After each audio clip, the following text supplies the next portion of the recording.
एक गांव में राजू नाम का लड़का रहता था। वह हर छोटी छोटी बातों पर उदास हो जाता। आज भी वह पेड़ के नीचे उदास बैठा था। तभी वहां तांत्रिक और कुछ लोग आते हैं। राजू को उदास बैठा देख तांत्रिक पूछते हैं, क्या हुआ बेटा? राजू, तुम उदास क्यों बैठे हो? तभी राजू अपनी समस्या बताता है। राजू की बात सुनकर तांत्रिक बोला, ठीक है, चलो मैं तुम सबको एक कहानी सुनाता हूँ। बहुत समय पहले की बात है। गांव में एक सेठ रहता था। वह दुनिया के सबसे बदकिस्मत लोगों में से एक था।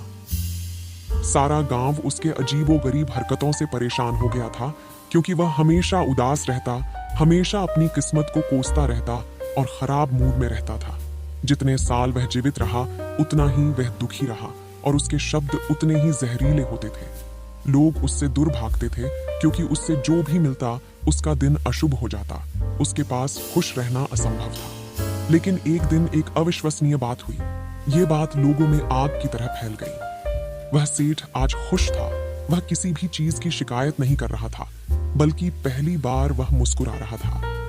यह देखकर पूरा गांव उसके घर के सामने इकट्ठा हो गया और सभी ने सेठ से पूछा कि तुम्हें क्या हुआ है?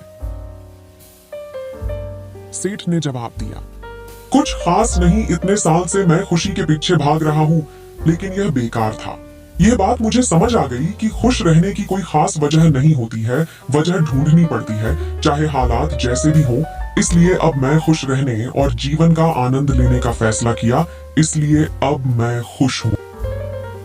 इस कहानी से हमें यह सीख मिलती है कि खुशी का पीछा मत करो।